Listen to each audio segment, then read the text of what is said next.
Welcome to the Bad Roman Podcast. On this show, we talk with veterans, community leaders, Christians and non-Christians as we explore the entanglement of Christians with the state. The Bad Roman Project was created out of the firm belief that as Christians, we are called to follow Christ, not the state.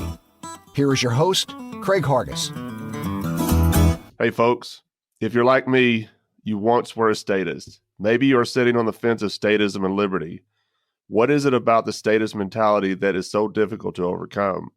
Today, Patrick Carroll comes back on the show to discuss his article, The Anatomy of the Statist, and much more. Let's go. Yeah. Left, right, left, right, left. We got our marching orders, man. Left, right. We'd rather serve God than serve Caesar, you feel me? Right. I'm just trying to live what he said. Patrick, how are you doing? Doing well. Thanks for having me on. For sure. I was looking through our website earlier trying to find when you were on the show last, and we were just talking before we started recording. It's been 2 or 3 years now. So we were on episode 16 and episode 55. Episode 16, it was titled "If You Vote, You Can't Complain," and episode 55 is taxation slavery. And I remember having these conversations with you. At the time, these were things that I was already starting to think on my own. You know, taxation is slavery. If you don't vote, you can't complain, and you reversed it on them in your article, where actually the folks who are voting cannot complain about what's happening because those of us who are not participating didn't ask for any of this. And so I use that constantly, even to this day. You know, we just, at the time of this recording, we just released episode 135 with Larkin Rose, and that's been 80 episodes since you were on last. Yeah. Larkin Rose was actually a huge inspiration for me in that piece and also in my philosophy and generally. I've really appreciated his work and I've learned a lot from him.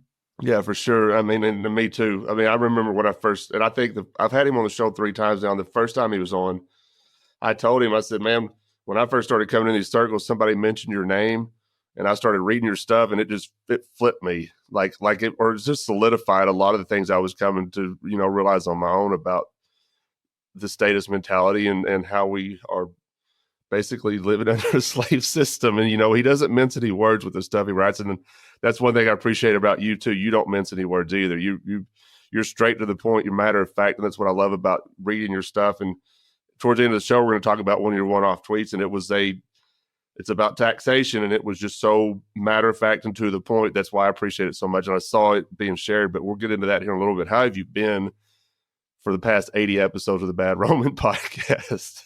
Yeah, I've been good. I just wanted to shout out Larkin Rose's book, The Most Dangerous Superstition. When we talk about the statist mentality, that book is one of the best to talk about it. But yeah, I've been doing well. I've been working for the Foundation for Economic Education.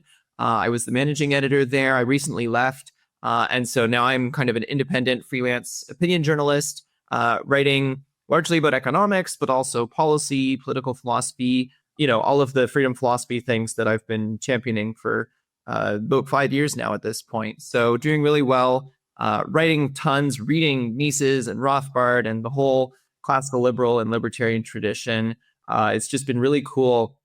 I find that there's such a deep rabbit hole. There's so many things to go into. Economics is kind of my specialty. And so I love learning about, the arguments about labor unions and wealth inequality and taxation and stuff like that. But I mean, there's so many other rabbit holes too, right? People go down gun rights, foreign policy, drug legalization, cryptocurrency. And it's just really cool how there's really a community of thinkers that are coming together to wrestle with these issues, to dive deep into historical texts and some of the great thinkers of the past who have studied these things and are trying to apply those principles to the modern day. And I think that's just really cool. And that's a project that I've been really leaning into.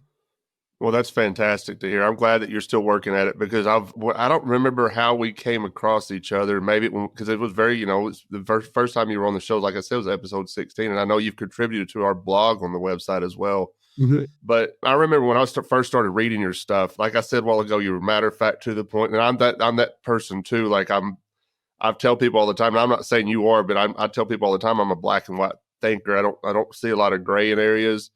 So when I read stuff like yours, and it's like I said, it's to the point.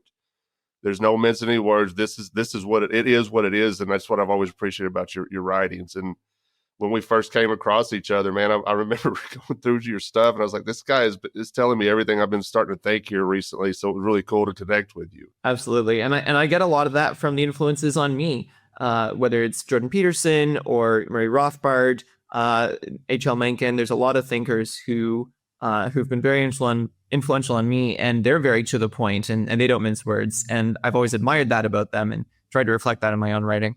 And I think we need more of it, honestly, in this world. I think if we're going to be wishy-washy in our thinking and we're not going to be consistent in our thinking, nobody's going to buy into it. And I think consistency, I say it all the time, when it comes to these kind of conversations and living out our life the way we want people to start asking questions, the only way that happens to me is if we're consistent in everything we're trying to do. Yeah, and I mean, people talk about being Puritan. For me, what attracted me to the libertarian philosophy is that it was so principled, is that it was just so, it was this intellectual structure that was completely internally consistent and coherent. And instead of like making exceptions, it's like, oh, well, in this case, we need to do this. And this, it was just like, no, like these are moral principles and we can't just make exceptions to moral principles when we feel like it. And that was a huge draw for me. And I think for a lot of people. And so I think it's important. Obviously, we want to be reasonable and we want to approach people with kindness and understanding. But I don't think that bending on principle and making a whole bunch of exceptions is actually ultimately going to be intellectually compelling to the people who we're trying to persuade. For sure. And you know, and I see a lot of, especially in America, you know, in the political climate, I see a lot of people that are just dug in and they're not, it almost seems like they're immovable when it comes to their statism, you know, but I don't know. I feel like they could all work their way out of it if they would start to think outside of this binary, this type thinking. I think that, like, if I'm talking to somebody that's a quote unquote conservative, and I'm talking about how they're supporting somebody who is not a quote unquote conservative, I'm automatically call me a leftist or a liberal or democrat or whatever stupid name they've come up with these days to call people. And I'm not a leftist either. So they can't think outside of this left-right paradigm. And I think if we could just try to get them to break through that thinking that there's people out here that are thinking differently than the way you two are thinking, then we can have a conversation. And it's some of the most absurd conversations I've had too. I mean, they turn into like it's almost like having a conversation with a 5-year-old. It results in a name calling and stupid things like that. And I'm like, well, we're not even doing anything here now. I don't have time for this. One of the ideas that I've been championing for years now is this idea that our job as libertarians is to break the framing of the conversations, right? There's a right-wing perspective, there's a left-wing perspective, and our job is to come in and say, hang on, what if we thought about this whole thing differently?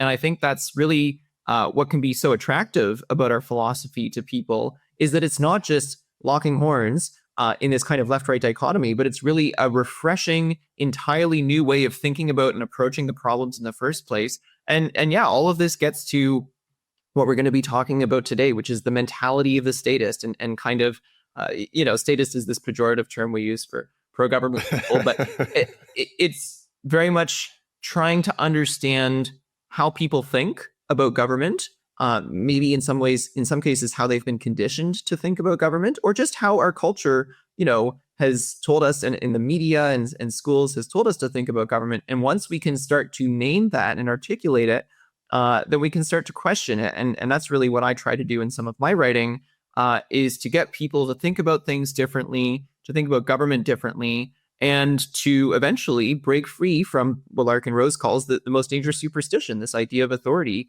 and really be able to step back and understand that kind of paradigm as a paradigm and question it. And I think that's really powerful. For sure. Hey folks, do you like salsa? I love salsa. I have come up with a fire recipe and we have been shipping this homemade salsa all across the country. If you like salsa and want a cool way to support the project and spread the message of no king but Christ, then holler at us. You can reach us at badromansalsa@gmail.com or visit the official Bad Roman Salsa Facebook page and message us there. Thank y'all so much for your continued support. Now let's get back to the show.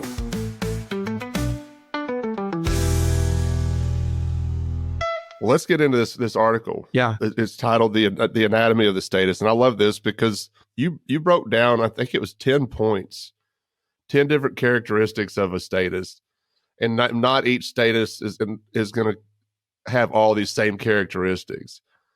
When, I think, what I find interesting about that too, is whenever I look at somebody who's still stuck in that status mentality, a lot of them just look the same to me. They sound the same to me. They behave the same, but I've never really sat back and thought about what their motivations are, what their motivations might be. And you break this down into 10 different characteristics. And we're going to start with the humanitarian portion. I want you to break these down as we go along. But the humanitarian, I thought this was interesting because it's not really, you said it, they're not inherently statist because they're a humanitarian. Mm-hmm. But let's talk about that a little bit. Yeah. So the anatomy of the statist, obviously it's a play on Rothbard's famous essay, Anatomy of the State. I published this article at the Mises Institute about a year and a half ago. Definitely recommend people check it out. And basically what I'm doing is I'm trying to understand the motivations or the driving factors that drive people to embrace pro-government policies. Like, what is it that's motivating people to try to control other people and enact all of this coercive legislation? And this kind of came out of a few articles that I had been writing before, and I realized, it would be really useful if we could just come up with a taxonomy or a categorization kind of system, and just to help us understand where they're coming from. Because if we can understand where they're coming from, then we can start to plan how we're going to respond to those different motivations. And so that's what I try to do in this article. So the first kind of element, the first piece of anatomy of the statist that we commonly find is the humanitarian. And so the idea here is that people say, look, I care about others. I care about the poor and downtrodden. I want to help them. And the government, in many people's mind, is this great vehicle for helping. And so you look at different welfare policies, minimum wage, foreign aid, food stamps. There are all sorts of government programs that are motivated by this humanitarian impulse. And this is a great impulse. Obviously, I also care about helping people and stuff. But I think it's important when we're trying to address, why is someone pro-government? Why do they favor coercion? Well, they, in their mind, have a really good reason. The reason is, well, someone's starving and we need to help them. And so I think we need to wrestle with the fact that that's a really compelling reason, and then be able to provide an alternative and say, okay, I also, want to help starving people, and so first you got to develop that shared baseline of okay, we're on the same page that this is not okay. This is a problem that needs to be solved. But then where we can come in is say, I really don't want to use coercion to solve this problem. And the fact is that taxation is theft, taxation is slavery, as we've talked about before. I think most people would have to acknowledge that using the government to, rob Peter to pay Paul, yeah, maybe you're helping someone, but you're also hurting someone else at the same time. That's a win-lose scenario. And so this reflects a scarcity mindset, the idea that we can only benefit some people by hurting other people. And that's really the entire government approach. What I say we should champion is a win-win mindset, which is the abundance mindset, which says, how about we let people voluntarily trade in a free market for their mutual gain? Because we know that that's how the free market works. An exchange only takes place if both parties expect to benefit from it. And the fact is that the government actually gets in the way of all sorts of free market exchanges, as free market economics is constantly telling us. And so I think the way to combat the humanitarian is to say, absolutely, we care about the plight of poor people. And that's precisely why we are so adamant that we get the government out of the way of the free market, because the free market is the best way to help the poor. And so you don't have to choose between, being a humanitarian, and the alternative. You can be a humanitarian just without using the force of government to help people. There are way better ways to help people. Yeah, and when I have a conversation like this with somebody who is still a statist, and I know you said earlier we use it as a pejorative, but it's still an accurate description of, because you got statism and then you got anarchism.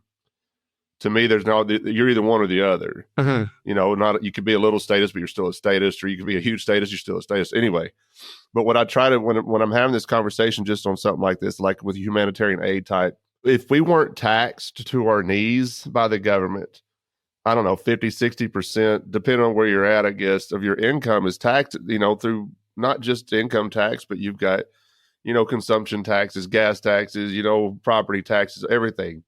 And so if we weren't taxed to our knees, we'd be more able to help those in need, those who are poor. I do believe that the vast majority of people do want to help their fellow human beings. Some people can't because they're taxed to their knees.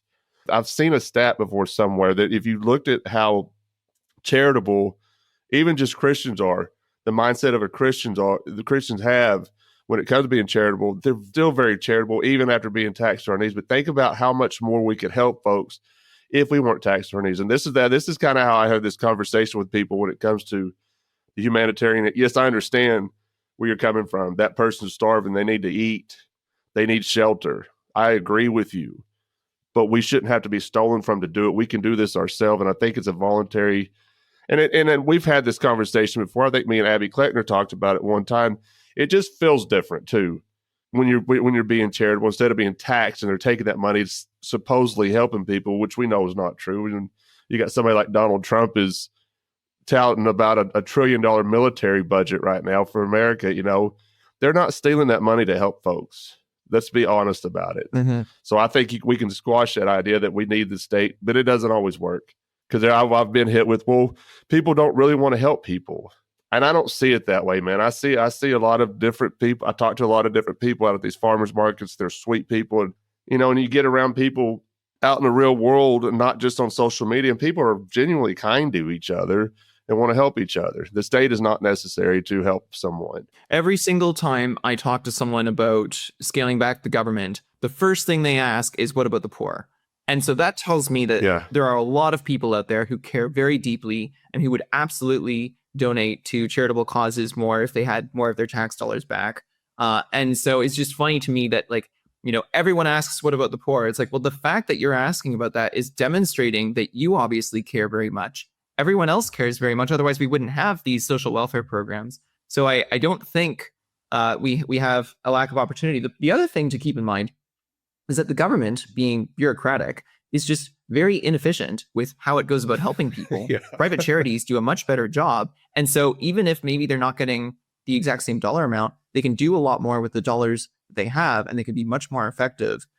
So I think there's a lot of great practical reasons, in addition to the basic ethical reason that taxation is wrong, for saying that private charities can do a much better job of addressing the problems that we all acknowledge need to be addressed. All right, let's move on to the egalitarian. And as we go along, you may have to help me pronounce some of these words because for sure, it's just the way I am. I don't pronounce words that well, but I think I got this one. The egalitarian. You said many statists also have an inner egalitarian, a personality that sees injustice in mere inequality and sees the state as a solution. Let's break this one down a little bit.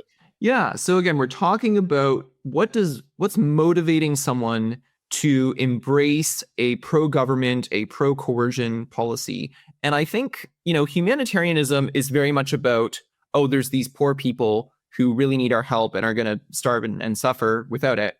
But in addition to humanitarianism, there's another welfare angle that says, well, even if people aren't on the brink of survival, it's still important to have some kind of equality of wealth or affluence or opportunity and stuff like that. And so many government programs exist not to, keep people from starving to death, but to kind of create a very equal society.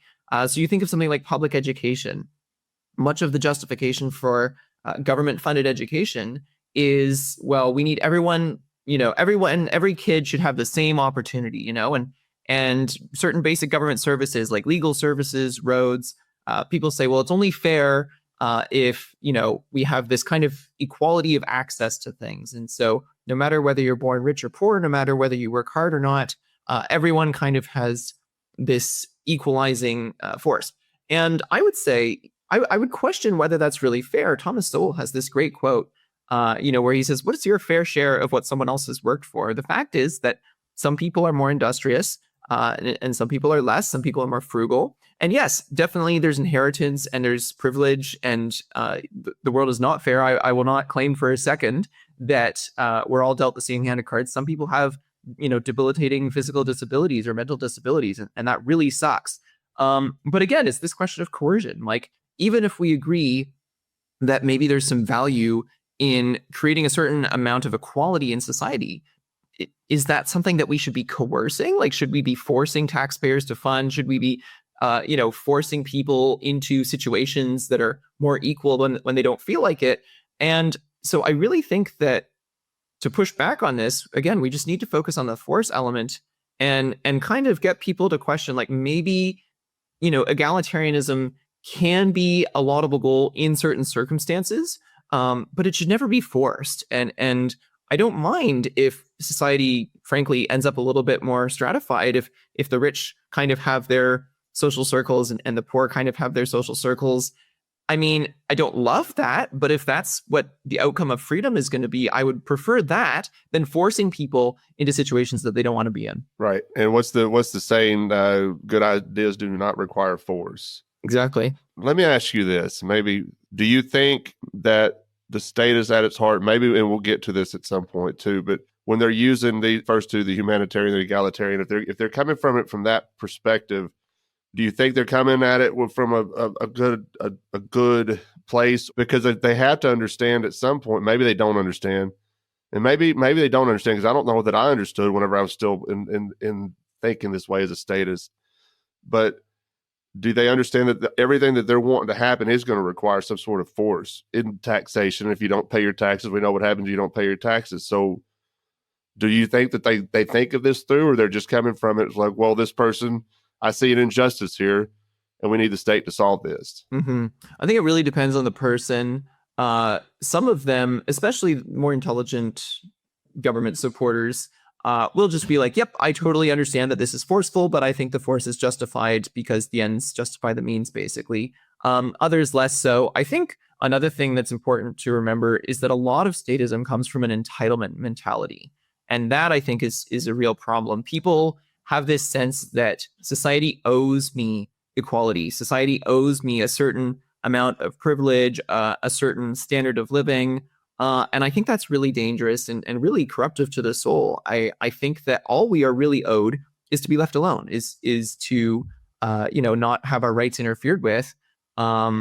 This idea that I'm entitled to all of these gifts is also a huge motivating factor, and that's a very negative motivating factor. And I think that part of the freedom philosophy is taking responsibility for our own lives and understanding that if we want something, we have to earn it. We have to work for it. And unfortunately, a lot of people think that they just deserve to be showered with resources that someone else worked for. Yeah, it's strange.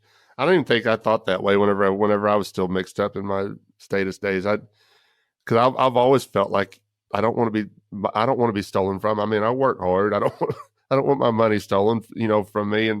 But I never really thought of it that way. I don't know why I got mixed up in it to begin with. It was all before the war on terror and all that stuff. I just thought maybe because I think it was because I was like, well, I'm an adult now. Maybe I should start voting. So I started paying more attention to the politics and stuff. But anyway, let's move on to the paternalist. And this is something that we don't talk about very often. I don't think you may be, but I haven't really thought much about this. Let's talk about the inner paternalist. And you even said it's not as well known.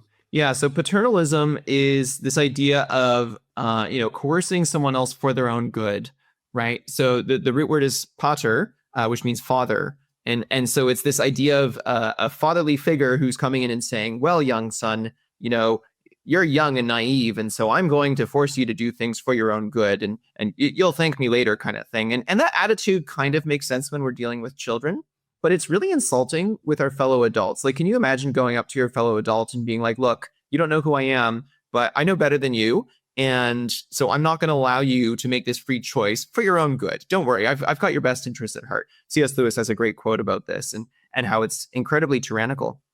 And as it turns out, a lot of laws basically have this motivation behind them. So a great example is consumer protection laws. So you think about the Food and Drug Administration and all of the regulations that they put on food. Well, why is food regulated so much? Really, it's to protect us from making bad choices. Like, the idea is, well, if anyone could put any food out there that they wanted to and sell it, then consumers might choose bad food for them. And well, we can't have that. We need to protect them, for their own good. And so we're going to ban bad food or dangerous food or drugs that haven't gone through enough testing. And it's this very kind of self-righteous attitude of, I know best, or, the government, us and our experts know best. And don't worry, we're just going to take care of you. And I think that's really corrosive. And I think that's damaging to a free society. I think part of freedom is recognizing that adults should be allowed to make their own choices about what risks they take, about which products they consume. There's a great classical liberal phrase about this, and it's caveat emptor, which is a Latin phrase that means buyer beware. And the idea is that it's the buyer's responsibility to investigate the products they buy and make sure that they're safe and whatever. And like, again, it's this idea of personal responsibility. Like, it's kind of on me to weigh my own risks and make my own choices and then suffer the consequences of those choices. It's not the government's job to come in and tell me what I can and can't do, what I can and can't buy. But unfortunately, there are many government agencies that exist to basically protect people. The Securities and Exchange Commission is another example where they're trying to protect people financially, from making risky decisions or whatever. And so they have all these laws in place that are, again, essentially paternalistic. Even chocolate Easter eggs are banned. Kinder Surprises are banned in the US. And again, I think the pushback here is to point out the hubris. Bastiat has a great, Frederick Bastiat, the 19th century French economist, has this great line in his book, The Law, where he talks about, like, do you think you're made of finer clay than other people? Like, are you kind of blessed with this wisdom that your fellow man doesn't have? You're really elevating yourself above others to say, oh, don't worry, I know what's best. I'm going to make your choices for you. And so I think we need to call out the paternalist and expose the hubris that is involved with these kinds of policies. What a great book, The Law. That was a book that was shared with me whenever I first started thinking differently. When I started kind of coming out of my statist mentality. And I don't remember who recommended the book to me, but I got it and I shared it with a friend. I never got the book back, but you can find them. It's a pretty small book, but it was such a great book to read. Mm-hmm. Man, that guy would be fun to interview, wouldn't he? Oh yeah, Bastiat was great. He wrote The Law. He wrote That Which Is Seen and That Which Is Not Seen, which is an essay where he talks about the importance of looking at secondary consequences. That essay was basically the influence on Henry Hazlitt for his book Economics in One Lesson.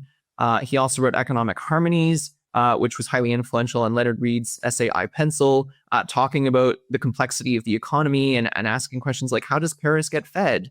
It's because there's this emergent spontaneous order in the economy that happens. So Bastiat really is at the foundation of a lot of the modern free market movement and really a great thinker. He also has all these witty parables, the Candlemaker's Petition, where he just like makes fun of protectionism and he satirizes their arguments. And so definitely a great thinker to check out. Before we move on to the next characteristic, the paternalist, I want to say something. When I read this portion, I started thinking about what's going on with the United States government, and they got this slogan, "Make America Healthy Again." Mm-hmm.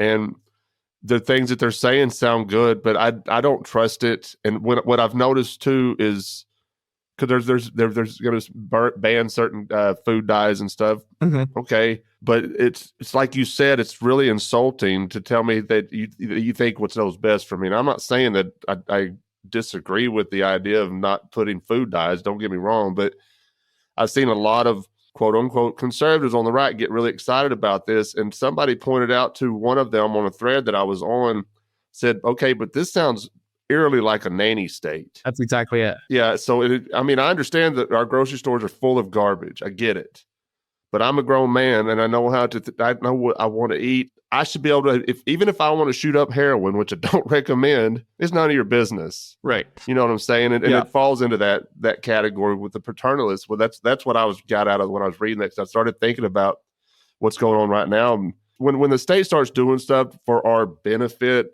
mm-hmm. something else is going on. Come on, at this point we got to know that something else is going on. Mm-hmm. Yeah, no, that's a great example of a paternalistic government initiative. And I'm all for making America healthy. I think America has a huge health problem, and I'm all for let's publicize information. But there's totally free market, voluntary ways to do this, right? Do a publicity campaign, lead by example. Like, let's make ourselves healthy first, and like Jordan Peterson's kind of like clean your room before you criticize the world, right?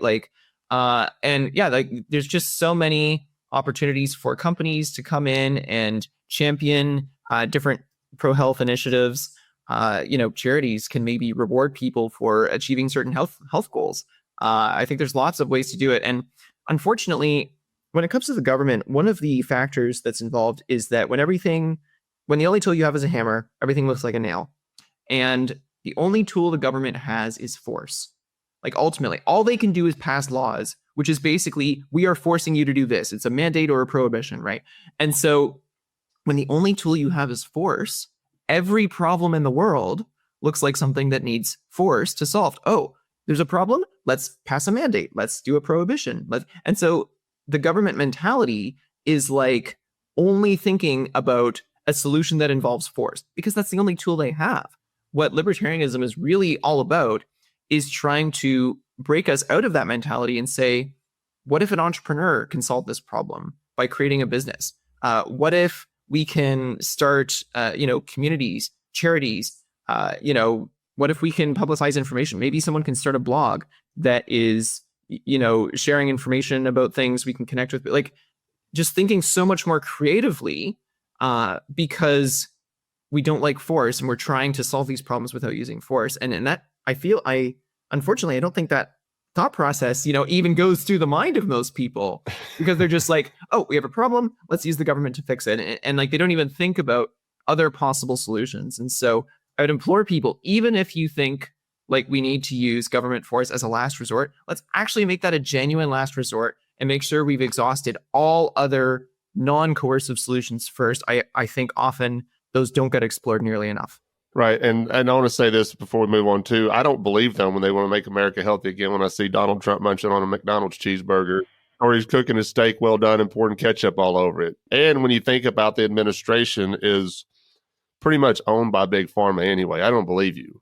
And I feel like that's something that's going to work its way into this whole make America healthy again thing, is something from Big Pharma, because we know his chief of staff worked for Pfizer. We know that Kennedy is now pushing some kind of measles vaccine, I believe, or I don't really understand. I don't pay a whole lot of attention. I don't know what's going on with that, but I keep seeing people talk about it. There's definitely a concerning overlap between big government and big business interests. For sure. All right, let's move on to the special interest group member.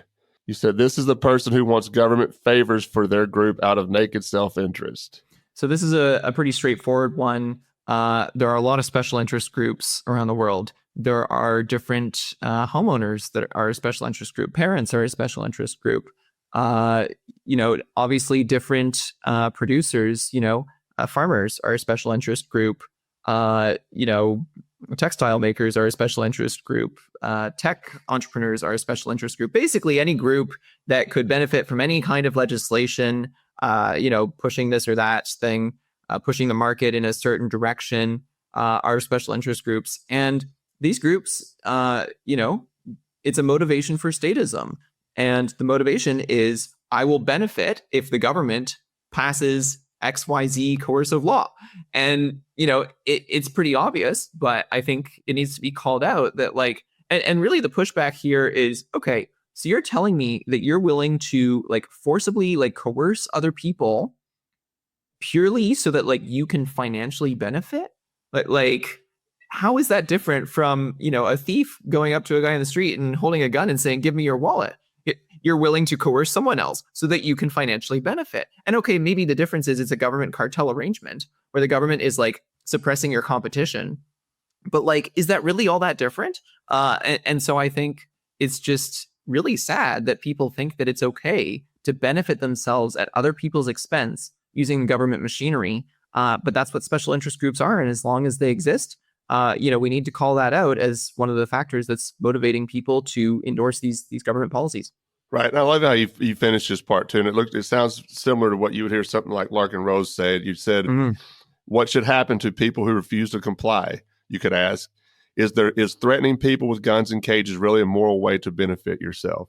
And I think if these people really started thinking about what happens to people if they don't comply to this law that they may not agree with, I think it would change their way of thinking. It helped me along the way. I mean, because there were things that I disagree with when I was a Republican, party line voter, all that I disagree with on the left. Now, the more I'm thinking differently, not that I am a leftist or on the right or whatever, but I see points made by both sides that I can agree with, but their motivation behind it or is something that could cause somebody else harm. Mm-hmm. You know what I'm saying? So I don't, if you want to get things done for your benefit and you are okay with requiring force to do so, then we have a problem. Mm-hmm. You know, like you said, that's the only tool that the state has is force. Yeah. Libertarians will also often talk about the gun in the room. And Leonard Read kind of brings this up in his book, Anything That's Peaceful. And it's just this basic idea that anytime the government does something, ultimately what that means is a gun gets used, is a police officer going to someone's door and like threatening them with a gun.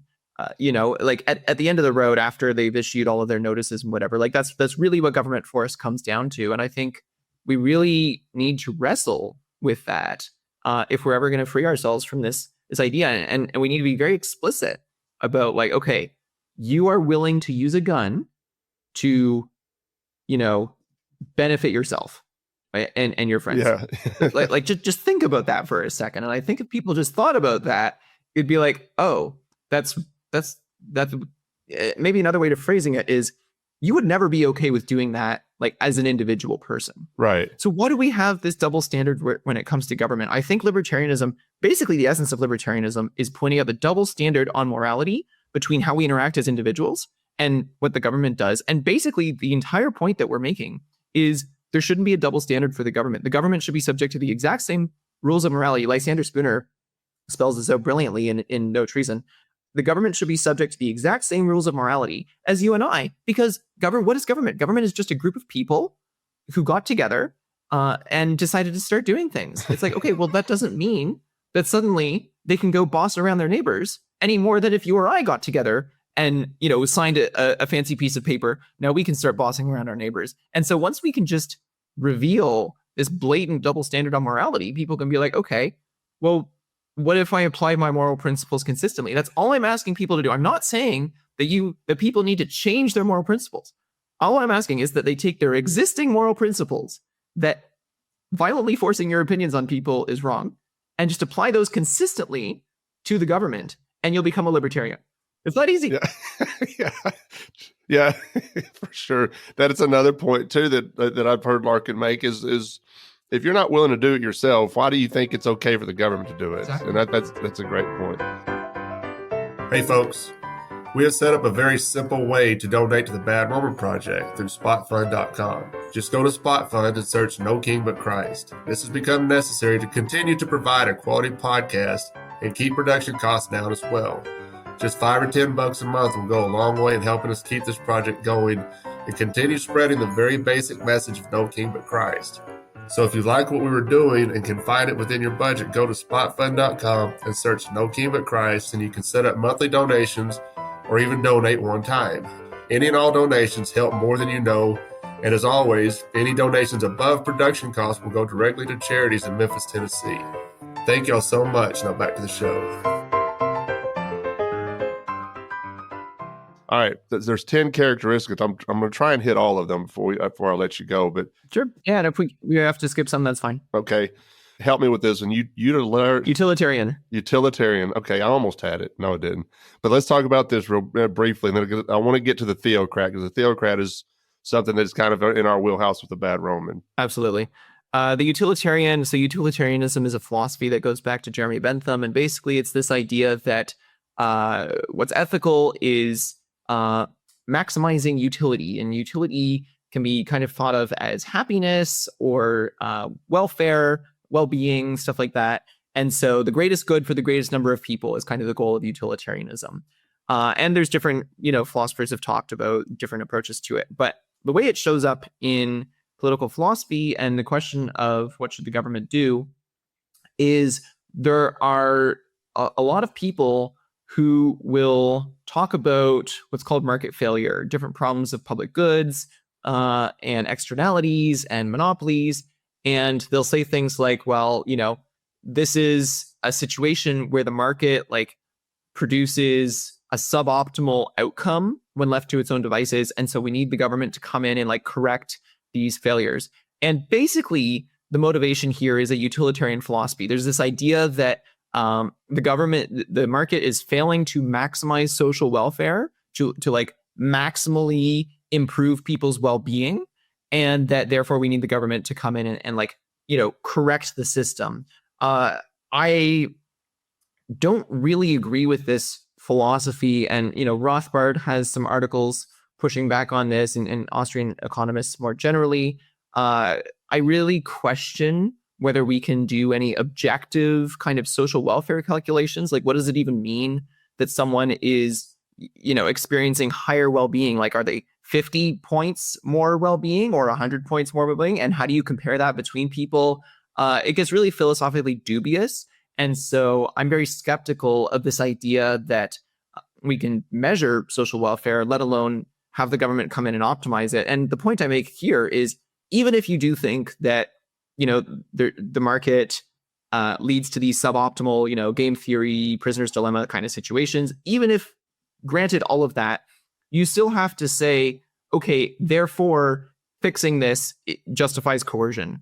And so, like, even if you think that there's, welfare gains to be made, you're still kind of saying that coercion is justified. And I don't think I could go there. All right, let's go to Theocrat. Yeah. This is something I get pushback when new people kind of come across the Bad Roman Project, however they found us, or, or social media, or somebody shared a podcast. Some of one of the main pushbacks I get from these folks is they think it's their duty to get more Christians in office to make the government better. We need a more Christian nation type mentality. And they believe that we're a Christian nation and all this nonsense. But this is one thing when I try to explain what we're about with the Bad Roman, they think it's okay to get more Christians in office. And I don't remember, it may have been you. We talked about this briefly when I had you on the show. I can't remember. I feel like it was you, but there was a stat that came out that like over 80% of the folks in Congress, in United States Congress, identify as Christian. But if that's the case, and I've said it often, if that's the case, if that many, and I'm not saying they're all Christians, don't get me wrong, but if they're identifying as Christian, maybe Christians are screwing this up and making it worse, and should not be involved with it at all anyway. Yeah. So I'll start out by saying, like, I completely understand people who have deeply held religious beliefs and who are very concerned that we live in a virtuous society. Like, that's a very understandable concern to have. I think, as Christians, we want to live in a society that is not debaucherous, that is not degenerate, that is not, living in this sinful lifestyle. We want to live in a wholesome, pure society. And I totally understand the impulse to try to create that and to even reach for the government and have the government ban certain vices, whether that be, around drugs, sex, and rock and roll are kind of the common targets here, right? But this extends to any other legislation that has the goal of creating a righteous nation, or forcing people to act virtuously. I guess my pushback would again come back to this idea, like, is it really Christian to force morality on people? I totally understand the drive, but I would encourage Christians to really study the Bible and look at this. There's a verse in, I want to say Thessalonians, where Paul says, like, just live and let live, like, go mind your own business and focus on your own affairs and don't, get interfering with other people's affairs.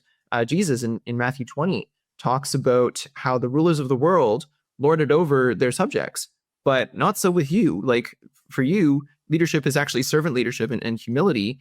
And so, yes, we are surrounded by a world that is sinful and of people who are going to do sinful things. But I don't think, if you read scripture, I don't think we're called as Christians to, police the world, right? To go out there and force other people to live virtuously. I don't even know if it would be particularly virtuous if it's not a free choice for them. I think what we're called to do is to be a light in the darkness, to be an example, to, look inward and improve ourselves and do the best to be a model of virtue and a model of righteousness and call others. And then the other point I would make is, I think coercion itself is a vice, is sin.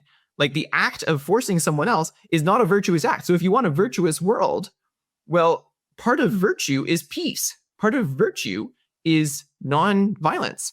And so how can you say I'm going to use violence to impose righteousness. Violence itself is unrighteous. And so you can't be practicing righteousness if you're using an unrighteous means. And so that would be my case to those who are tempted to enforce a kind of Christian morality on the world. Yeah, and I think I used to think that way too whenever I was mixed up in it. That was the one reason I started voting was, well, the reason I chose the Republicans is because of the abortion issue. But you can't legislate morality. That's stupid when you think about it, especially if you're using force to try to make people moral. Usually when you start trying to force people to do things, they especially you got their back against the wall, they're going to fight back or push back at some point. Mm-hmm. All right. The Resigned Follower is the next one, and we may not hit all these today. We'll have the article in the show notes so folks can go back and read the entire thing. But I like this one too, the Resigned Follower, because it's another one that I get pushback on when I'm trying to explain this, the way we see things. And he says, this is the person who says government is necessary or inevitable. It could never work. And I've had people say, well, you talk about an anarchist society or a voluntary society. We don't have any examples of that. And I said, that's not exactly true. I mean, if you look back, especially with like how the early church operated, there was a group, the Desert Fathers and Mothers. I don't know if you're familiar with them. They basically left and went and started their own community outside of the reach of the empire. And it's a fascinating story. But so I don't know how you feel about this. I have not spoke to anybody who claims anarchy or voluntarist that says we'll see it on a grand scale. Maybe not in our lifetime. I don't know. I don't think we'll see it in my lifetime for sure. That argument to me is such a weak argument. It says it will never work without government. Well, that's not, they pretend that there's always been government, and that's not true either. That's not how this thing started. Yeah. I'm skeptical that we would see it in a grand scale in our lifetimes, but a lot of people were skeptical that communism would fall, and then very quickly it did in the Soviet Union. So things can happen very quickly and in unexpected ways. And so I'm always holding out hope.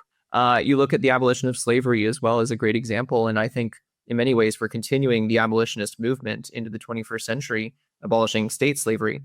But for many decades, slavery seemed inevitable, and it seemed like that was just the way societies worked. And then we abolished slavery, and we realized that we didn't need chattel slavery to make society function. And so I do hold out hope, maybe not in our lifetimes, but in the coming decades and centuries, we can see a fully voluntary society come to fruition. The Resigned Follower, I get this a lot, is someone who says, look, your principles sound nice, and I do like the idea of a voluntary society, and I do think that, in some ideal utopia, it would be great. But then they say, the fact is, men are not angels. We live in a world of sin, and therefore some kind of power abhors a vacuum, nature abhors a vacuum, and so there's going to be power. And so some kind of government is inevitable, or maybe even necessary to, maintain civility and civilization. And so unfortunately, we're just going to have to make the best of it and hope that we can reform the government in a better direction. And I get that a lot. And I guess I just don't share that pessimism. Now, to be clear, I am not a utopian. I don't think we're ever going to create people who are just wonderful and virtuous and never sin. And that's never been the promise of anarchism or voluntarism. The promise has always been, let's at least tear down institutionalized coercion. There will always be coercion. There will always be crime. But I don't think that means there always needs to be this massive institution known as government. I think we can get rid of that. And that would be a huge step along the way. And the reason I'm optimistic about that is partly because all of these alternatives already exist. So people say, oh, well, we need the government to do arbitration. Well, private arbitration already exists. We need the government to do roads. Private roads already exist. We need the government to do security. Actually, there are more private security guards in America than there are public police officers. So already the private sector is doing everything. So purely on the economics, it's not like there's anything the private sector can't do or hasn't done or won't do. The market provides. When there's demand, there will be supply. There will be some entrepreneur to come in and meet our needs. And I think we just need to look at history to have faith in the market. Leonard Reed tells the story of iPencil. Like, trust me, there's going to be a service provider there who's going to be accountable because he faces competition. And so I think we need to have more faith in the market. And then in terms of people, I think it's going to be hard because we're going to need to get a critical mass of people on board with following the non-aggression principle. But if we can get that, then I don't see why society like necessarily has to have an institution of coercion. I think it's possible to develop a society that doesn't have that. And even if you are a resigned follower, like you can still say like, I hold this as an ideal. And like, even that, like, it's like, okay, can we at least move toward liberty? Can we move toward like a minarchist state? And hopefully a lot of people can at least get on board with that. Yeah, and I think that's the whole goal, is just start moving that in that direction. Mm-hmm. I've said often too that once I'm dead and gone, this stuff, the Bad Roman podcast, it'll still be out there on the interwebs, and people can, if they're, it's a resource now. It can be a resource, and just like the stuff the work that you're doing, it's going to be a resource for folks in the future starting to think differently, and at least just start trying to move that direction. I'm looking at, we've only got 3 more. I think we can get them all in. What do you think? Yeah. All right. The next one is the Risk-Mitigator. And this is interesting too, because you use gun control as an example, but I can even dwindle it down all the way to a speeding ticket as well, because the whole idea behind a speeding ticket is, well, if you're driving too fast, you could harm somebody. Well, I got a speeding ticket, was just me and the cop on the road and nobody else. Who else was it? There was no victim, no crime.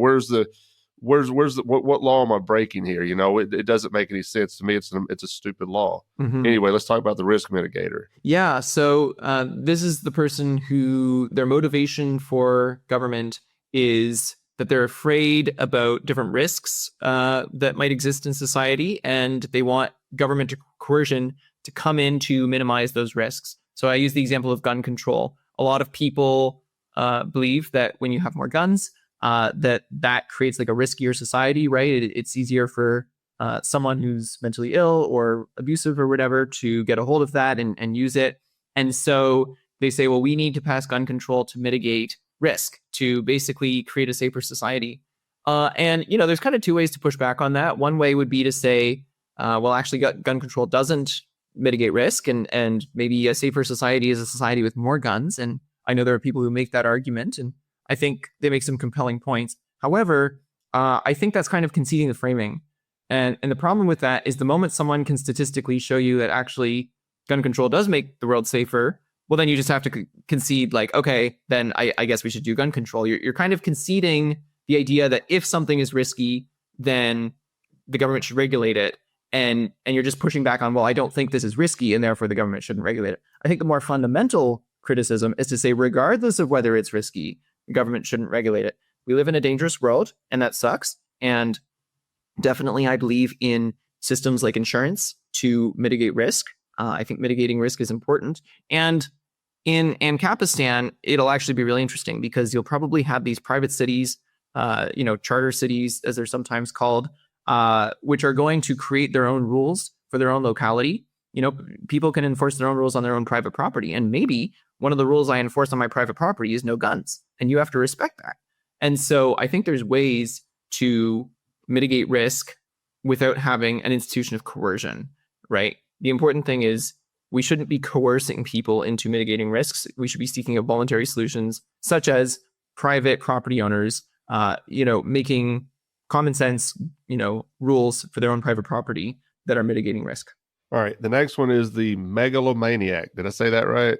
Yeah. So a megalomaniac is basically someone who just loves power and loves lording it over other people. And unfortunately, those people exist. And so obviously they're statists, and they tend to come after our most cherished liberties, freedom of speech, freedom of religion.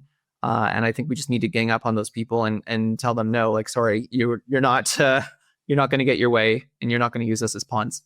And I think we probably all know somebody in our life that thinks this way too. I do, so. And that's sad. I don't having conversations with them is one of the most difficult things to try to get through.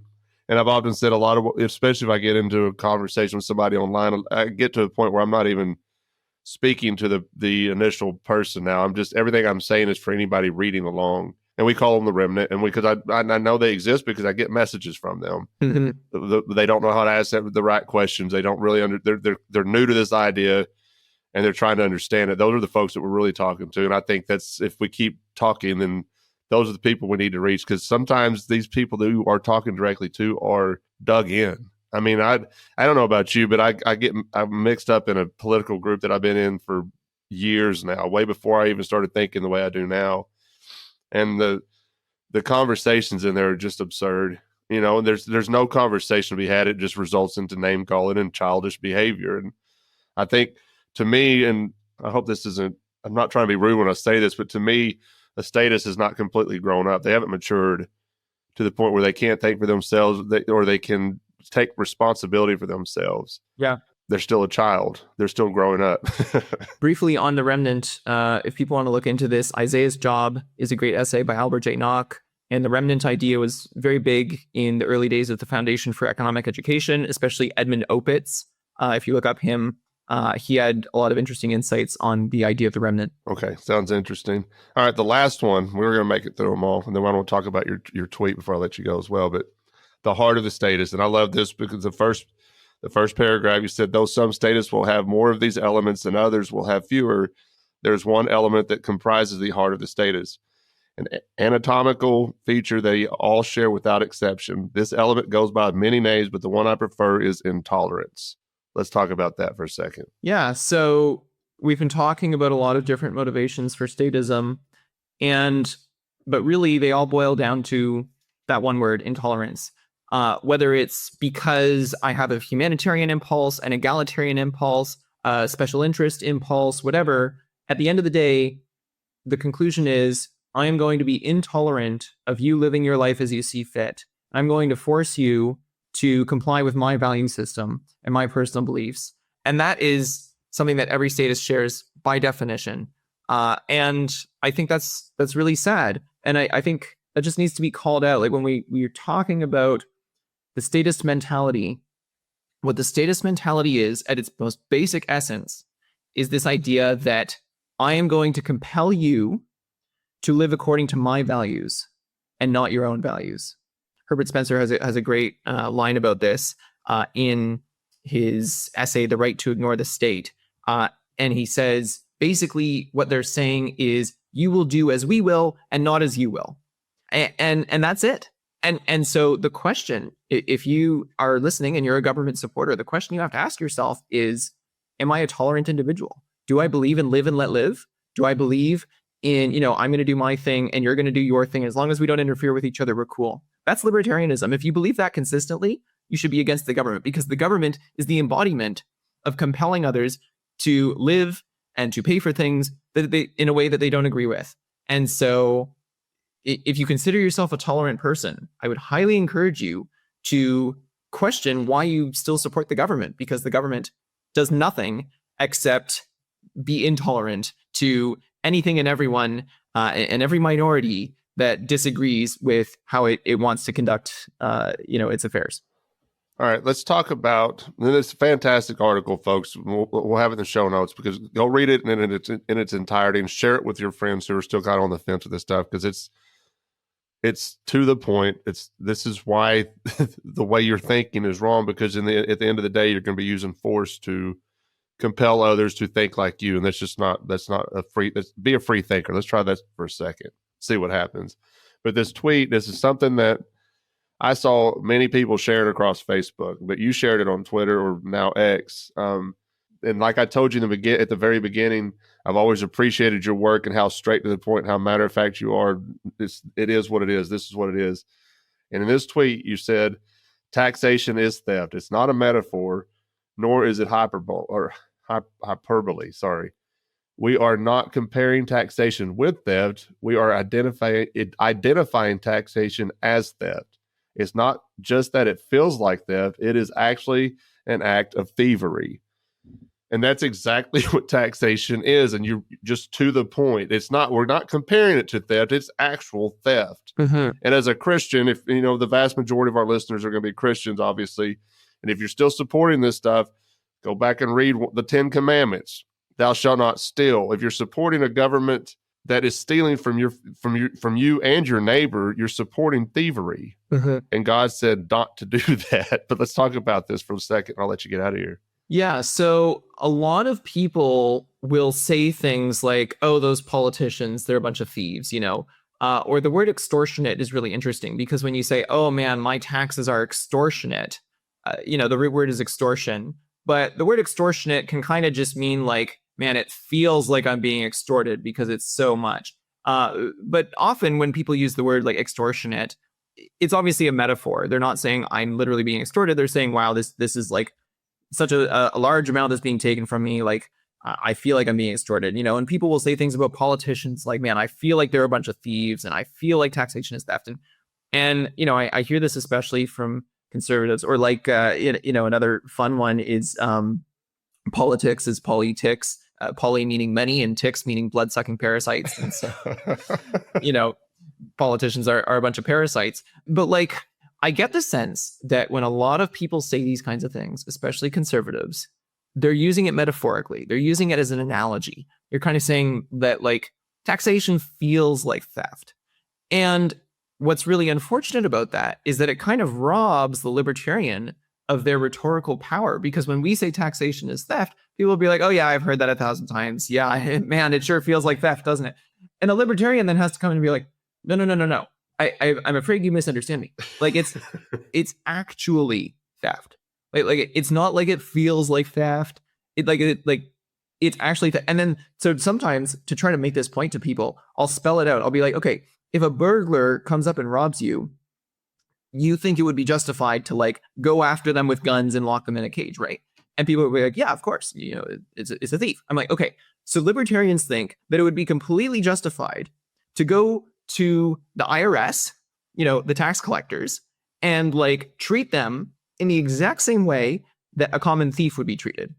And they're like, oh, we can't do that. What do you mean locking up IRS agents? I'm like, if you actually believe they are actually thieves in exactly the same way as a common pickpocket, then wouldn't you, actually apply the exact same ethical rules of like, we should lock them up and put them on trial and they should be forced to pay damages and stuff like that. And it's only when you spell that out where people go, oh, like you actually think that this is like morally the exact same as robbery. It's like, yes, that's the point.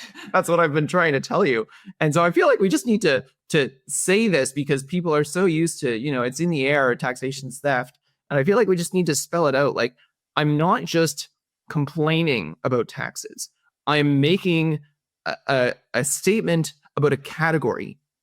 I'm claiming that the category of taxation is not like the category of theft, is not similar to, it's not that it feels like it is identical to the category of theft.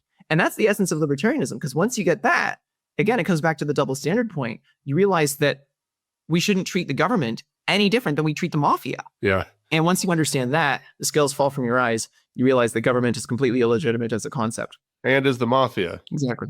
Actually, and I've heard people make the point too that the mafia did a lot more good than the government's doing. So. Well, I could be convinced because governments have done a lot of evil.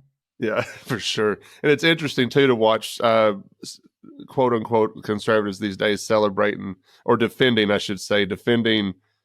Trump's tariffs. And when you point out that the tariffs are another form of taxation, I said, you're just celebrating being taxed more. That's what you're celebrating. You're not conservative. Stop calling yourself a conservative because you're not. Mm-hmm. Or when they say they like the free market, I say, oh, the free market where you have to get a license to practice medicine, or the free market where you have to pay a tariff to do international, like none of that is free market. And they keep talking about free markets as if they're in favor of free markets. And the libertarians come in and be like, you don't believe in free markets. A free market means an unregulated market. And there's 1,000 regulations that conservatives support that libertarians reject. 100%. Yeah, that's another conversation I've had with them too. I said, and I like to point this out to them. I was like, and I do appreciate, and I'll tell them this, I'm being snarky, but I'll point it out to them. I'm like, Well, I'm just happy that you're saying out loud that you support more taxes, and that you are actually against a free market. You want to talk about a free market. A free market doesn't exist as long as the government exists, and you don't support a free market if you're defending tariffs. And that's where we can really come in and point out the hypocrisy, and then have a really interesting discussion about, well, what would an actual free market look like, and could that actually work? And I think that's an opportunity to turn that into a really real discussion. Well, you just got to buy American. He's just trying to make people buy more American. I'm like, well, what if the American product is inferior to the one I want to buy from China? You know, that's where a free market would work. I mean, if you want me to buy American, make the stuff that and everybody that's argued about this is holding one of these, a phone in their hand. It was not made in America. You know, so let's stop with this nonsense and wake up and start thinking about this differently. Well, man, that was fun. That was a good conversation. I guess I need to get you more on, because I loved our first two conversations. And I remember telling my producer, I was like, man, this guy is one of the smartest people I think I've ever spoken to. So I appreciate your work, and I want you to keep plugging along and doing what you're doing, and go in and tell everybody where they can find your stuff. And I'll let you get out of here. Absolutely. So I'm on Twitter, or X now, at PatrickC1995. So go find me there. I have a small personal blog called The Prudent Navigator. So that's theprudentnavigator.wordpress.com. My articles you can find especially on the Foundation for Economic Education's website, fee.org, as well as I've got some articles on the Mises Wire at Mises.org. I've also recently started writing for the Libertarian Institute, so definitely check out my work there.